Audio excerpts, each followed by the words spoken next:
My name is Daniel Swärd and I have the pleasure to sit here with Arvid Carlsson, our Nobel Prize winner.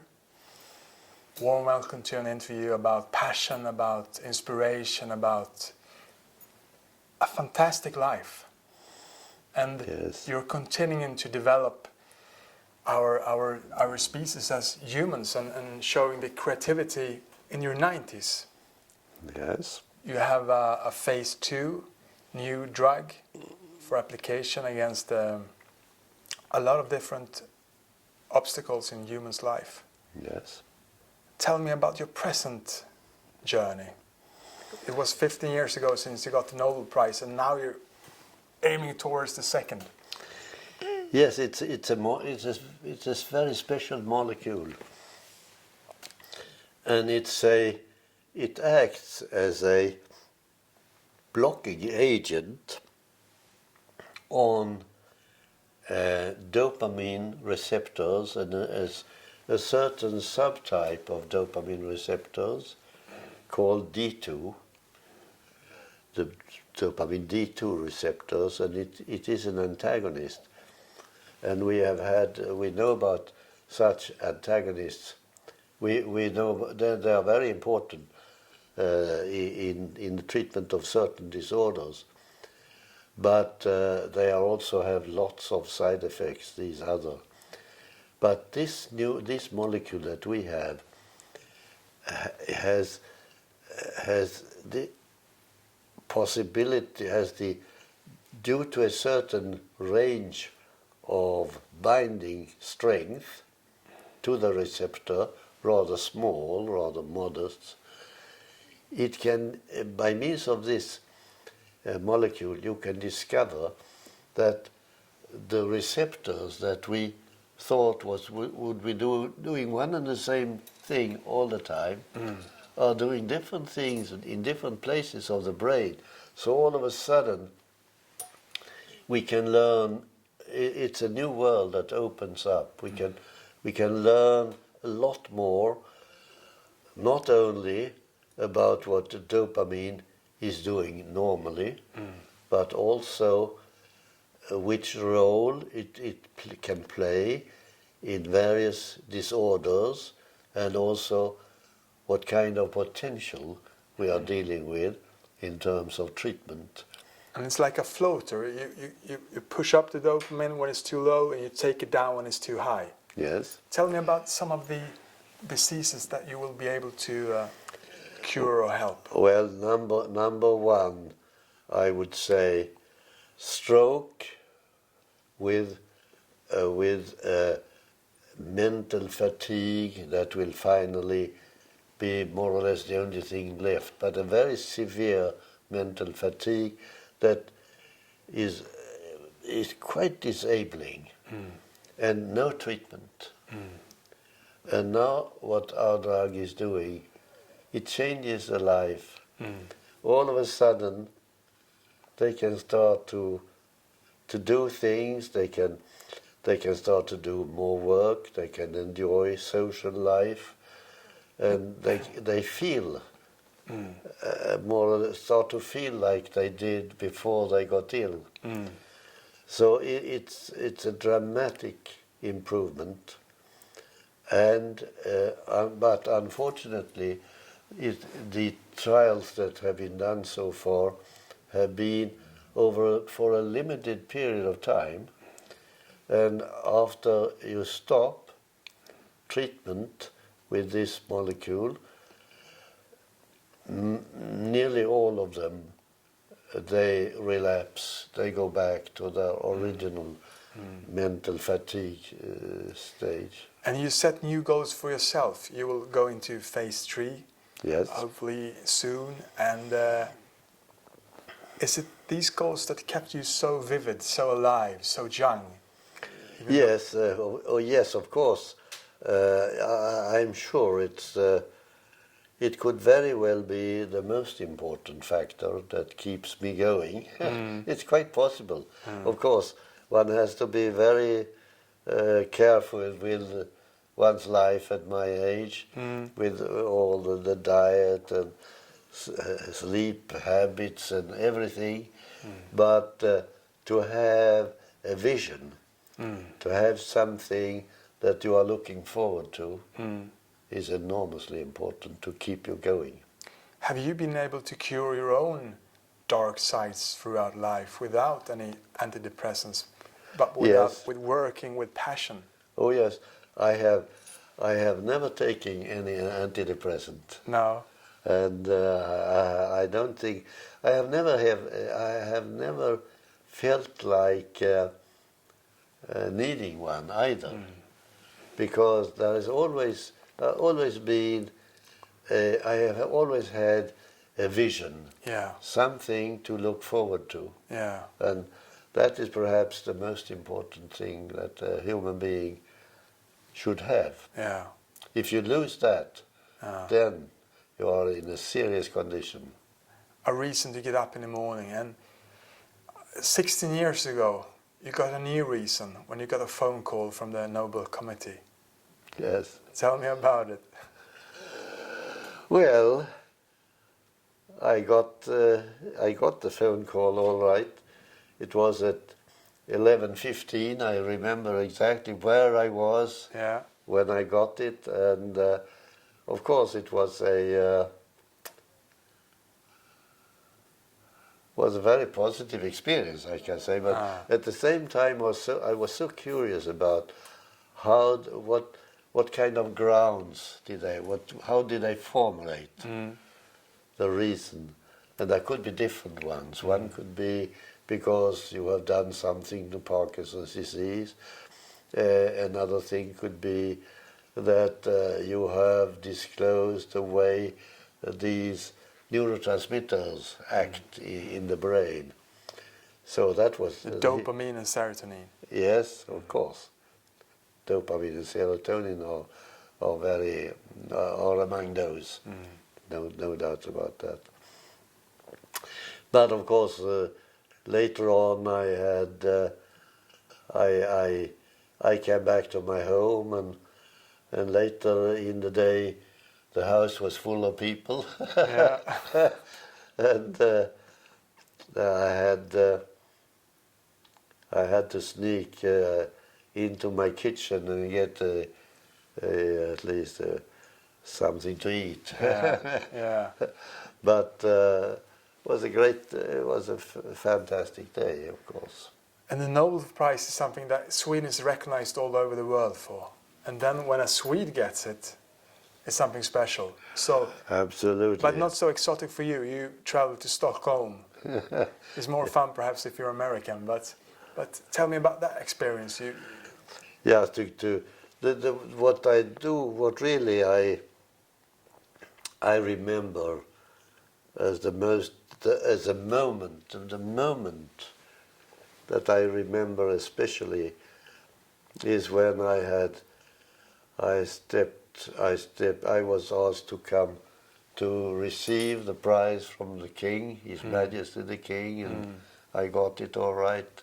And I had to bow to the penguins and to the royalties, the penguins, and then I turned towards the audience, and then I got the applause, and this applause was a strong applause, probably because it's not so often that a Swede is getting the prize, and of course most of the audience were Swedes. And a lot of these prizes, people really don't understand or haven't been in contact with that kind of work that the scientist has done. But your work has really affected hundreds of millions of people all over the world, and most of us know someone who has had mental problems or have been helped with the SSRI medicine that Yes. you've been in the process of developing. So to take it from from the 20s, if we back the tape another 80 years or so, you were born in Uppsala in the university town in 1923. Yes. And that was we didn't have any computers, we didn't have anything, but we had knowledge, we had thirst for knowledge, and your father was a professor in history. Yes. And your brother became a professor in history as well. And you got it with the mother's milk, because your mother was indeed as well a historian. Tell me about your family and what did you learn from your parents? Well, the atmosphere was genuinely academic. So even at the breakfast table, one could talk about some research ongoing, mostly humanistic and not science, history, and so. But I think this is something I got. It was an atmosphere. I could breathe it. So that probably played a role, and a considerable role for my future choice of life.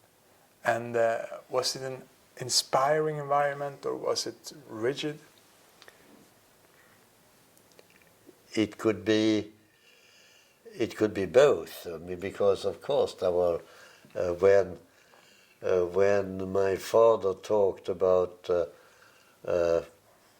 somebody who had a different opinion in history, such as the so-called Kalmar Union, when the different Sweden and Denmark were how they got together to form a union, Kalmar Union, and there were many theories about that, and if there were people who had different opinions from him, and sometimes we talked about that, and that was not so so positive. And as a 3-year-old, you moved to Lund, to the university, our oldest university, my old university as well. So we're very proud of you getting your upbringing there. And you studied to become a doctor. Yes. And you found your passion around 15, 16, 17 for research and for medicine? Yes, already at school at about that age. I, for some reason I have forgotten, decided I want to study medicine. Yeah. But almost at the same time, I decided I would rather like to be a medical researcher than a medical practicing doctor. So that was already at a very early stage. And when you research, you think about that's something that you just you look into yourself and you look into your universe, but you're also a scientist that develop new things. So you've done both. You both created and discovered. Which have you found the most passionate? Well, that's the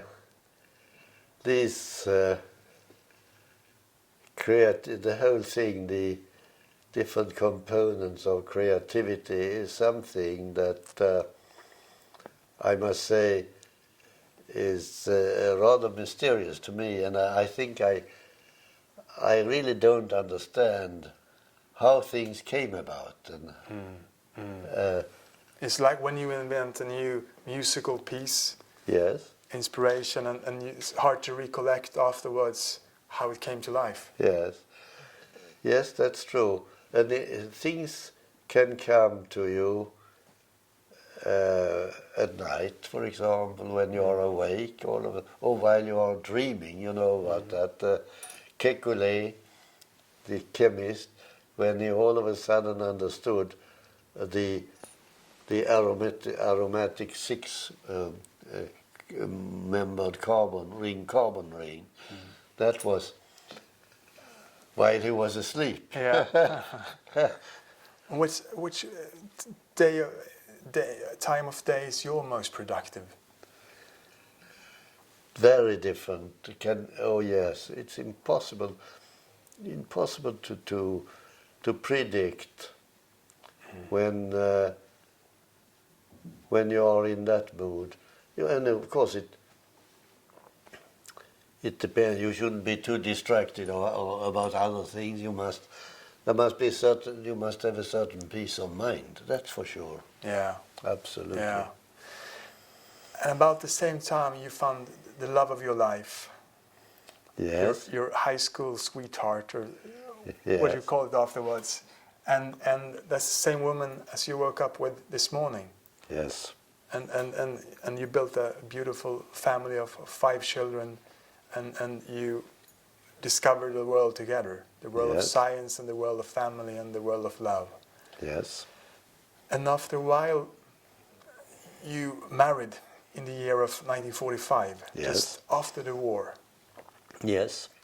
And there was a new horizon starting Absolutely. Yes. with positivity and Oh yes. Even though it took a while, I mean, in December 45, we still had rationing. I mean, we were still very low. It took several years for us to really rise after that. But then you rose and you went to America to start a new life after your PhD. Yes, I had done my thesis all right, dealing with something fascinating, the use of radioactive isotopes to study the dynamics of the body, and that was dealt with the skeleton, with using radioactive calcium, and how growth comes in there. But nevertheless, in spite of everything going so well, some advisors I had, older, very well-meaning advisors, told me, "Oh, yeah, this is okay, but that's not really in the mainstream of modern pharmacology. You should switch."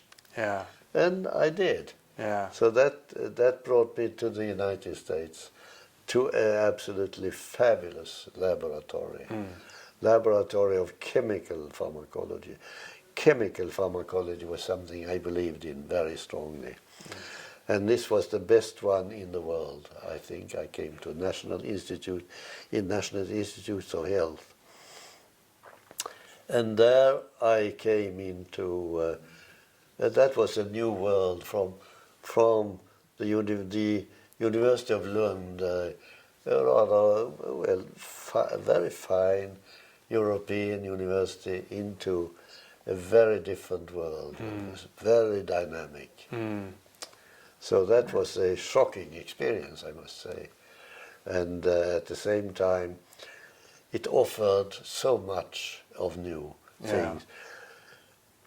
A new discovery dealing with an antipsychotic drug called Reserpin. What they had discovered. Plant-based from India. From India, actually, from Indian weed. But now, as a powder,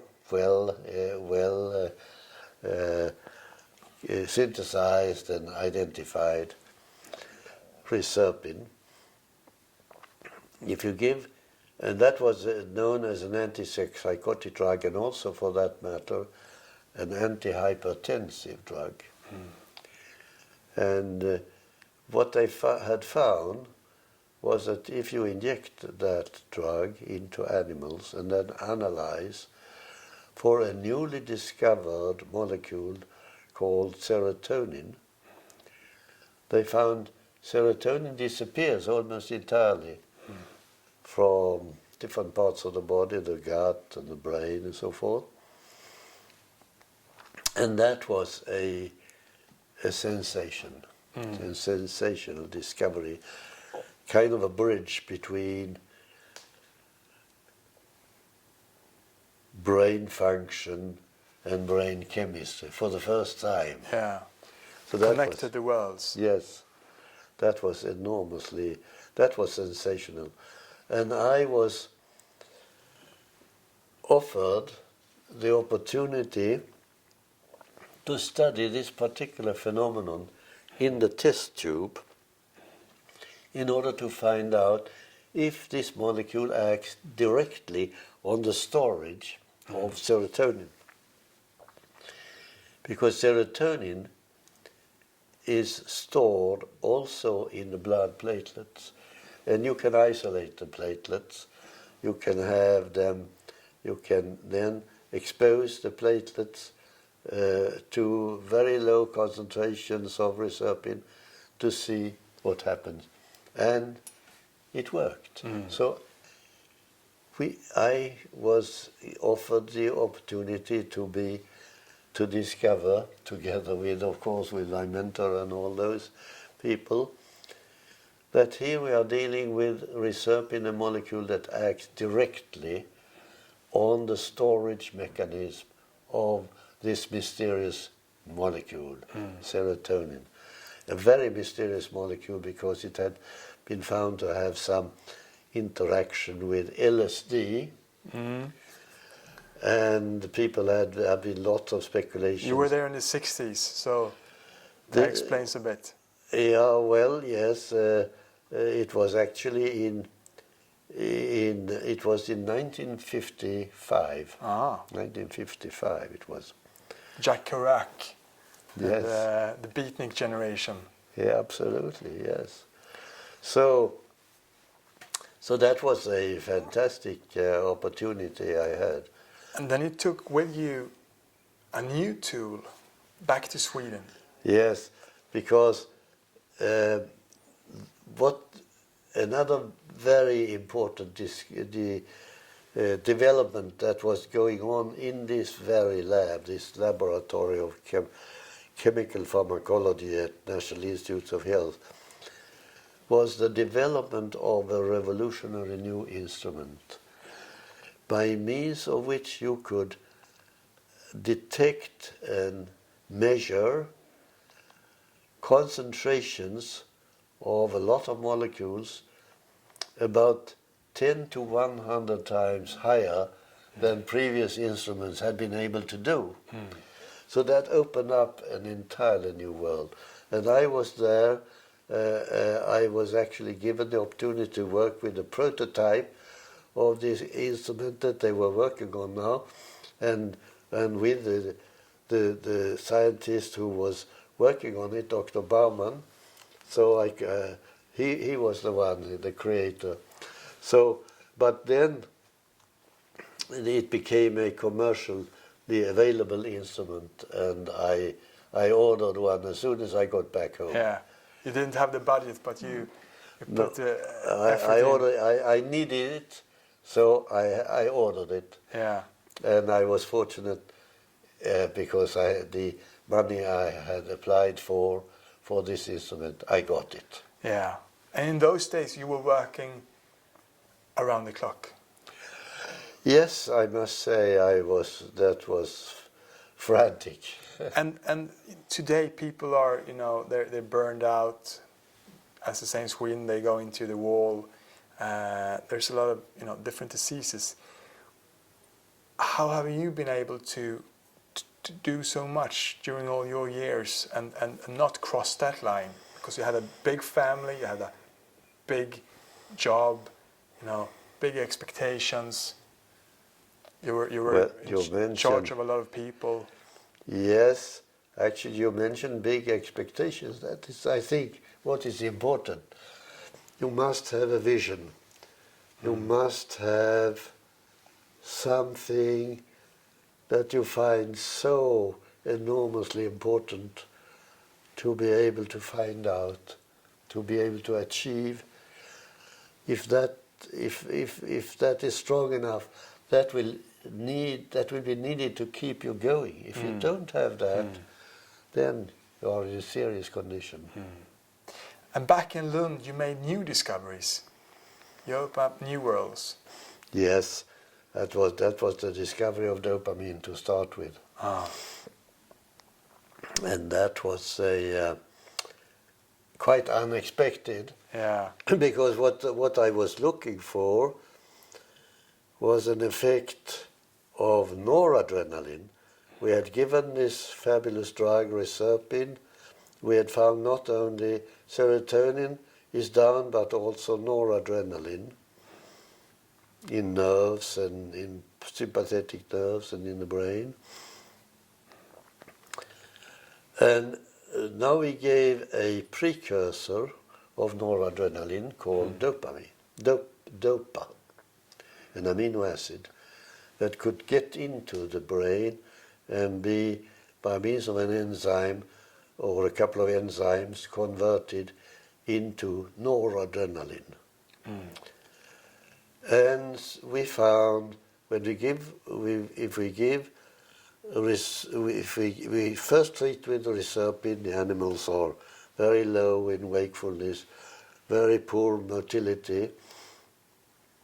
Now you inject Dopa and they're up and running, very dramatic. And we were sure, oh, now noradrenaline is back. But it wasn't. There was no noradrenaline. It was still low due to the reserpine treatment. But what we then had to look into was an intermediate. An intermediate in the formation of noradrenaline from Dopa, called dopamine, known as an inactive compound having no function at all except for being an intermediate. And then when we analyzed that, got further, we discovered what we see here is an effect of dopamine. So that's how we discovered dopamine as an agonist in its own right, a very important agonist that had, though immediately we could see the effect on wakefulness and motility, and of course further research revealed it involved in practically everything that the brain is doing. And then you become a young professor. Yes. You, only 36 years of age, you come here to Gothenburg. That's correct. To build a new team. And we're sitting here at the Sahlgrenska Hospital, University Hospital, and you were kind of among the founding fathers here. You this gold rush, this Klondike feeling. Yes, I came in. Well, there had been. It was at least this the new construction of research buildings that was going on this little hill here. That was just in the beginning. So I moved into a brand new building, and there was funding available for equipment, even expensive equipment, and there was funding available for building up an important, competent team. So it was a new world actually that opened up to me compared to the well-established Lund University. So it was a tremendous. So this was a bit like USA, perhaps, new, fresh. Yes, that's correct. In the same way, because just as in the lab I came to in the US, there was still equipment that was not even unpacked. It was active as it came. Like we had in the beginning, also lots of instruments coming, and so it's a bit similar. Yeah. Yes. And then you start to work with the pharmaceutical companies like Astra. Yes. In the development of new drugs, brand new SSRI drugs. Yes, that was very important too.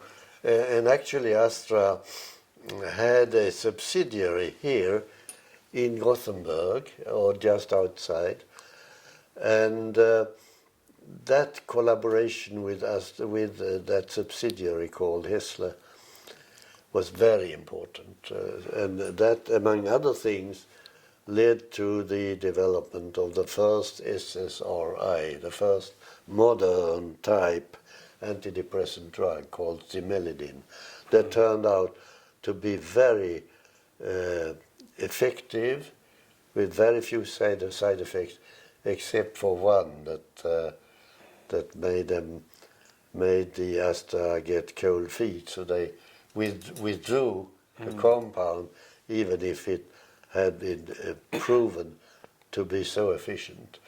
But of course, others quickly picked up along the same line. So after a rather short time, we had at least a dozen of such compounds available, and they have, of course, been of enormous importance. Yeah, and it started a multi-billion-dollar industry. Yes. Which you got none of the percentage of. Right. But you got your artistic freedom to create. Absolutely. That was the important thing for me, to stay in the area where you aim at getting new knowledge and not get caught into multi-million business that would take you away from real research, I think. And then you affected the Parkinson disease as well. Oh yes, that was what came out of the experiment that we did in 1957 that I mentioned, to inject L-Dopa to reserpine-treated animals and see them waking up like this, to wake up. And what we found out almost within a few years was that what we were actually looking at with these reserpine-treated animals was a model of Parkinsonism. So, in other words, we could now postulate that if dopamine has gone, then you have the full syndrome, complex syndrome of Parkinson's disease, Parkinsonism. And if you treat with L-Dopa to get dopamine back, then these symptoms disappear. So that was the starting of a new treatment for Parkinson's disease that, of course, has been so enormously important. And it was, although it was not, it was only 10 years after our original experiment. It was in 1967 that Kotsias, an American born in Greece, discovered exactly how to use Dopa in order to really get an efficient treatment by careful increase over several weeks in dosage and so forth. And then, within a few years, the treatment and this new treatment of Parkinson's disease had spread all over the world. Yeah, amazing. And to young people today, what best advice could you give them if they want to move into the world of science and medicine and start a new life? To try, first of all, to really do some serious thinking. What kind of life would I like to lead in the future? And if you have made up your mind, then you should be very goal-directed. You should work very hard in order to reach the goal that you have defined for yourself. I think that's very important. And one shouldn't be too modest, I think. I mean, it's good to have a rather high degree of ambition. Yeah. I think one should have that. Yeah. Yes. And what do you think are the driving forces that made you so successful? What do you possess? Yes, that is something I have asked myself several times. How did it all come about? Yeah. Of course, what I can easily identify is luck. Yeah. A number of the most fortunate happenings. But of course it cannot be just luck. I mean, after all, I have made a number of decisions. Yeah. Where to go, what to do. And why, how did it come that I made these decisions? Well, how could I tell, how could I know? But I think I would agree with what most scientists, when they are asked about if they have been very successful, they asked for how did it come about, and then they come to this word intuition. Yeah. Intuition. Intuition. It's a beautiful world. Yeah, kind of how can you kind of smell where to go? I mean, that's very hard to define. And the essence of teamwork, you have led many great teams in order to victories. What's your best advice for leadership and teamwork?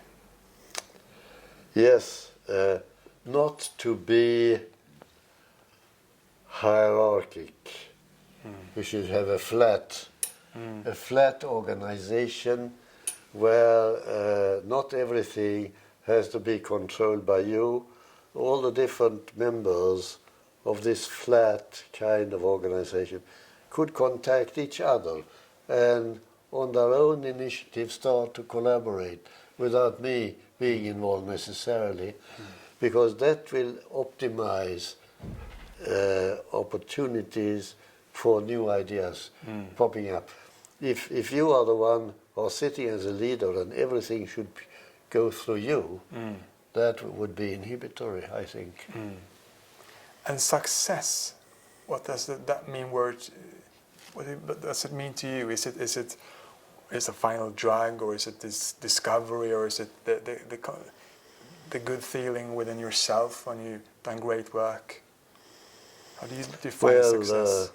Well, then we always have to remember the enormous importance of our reward system.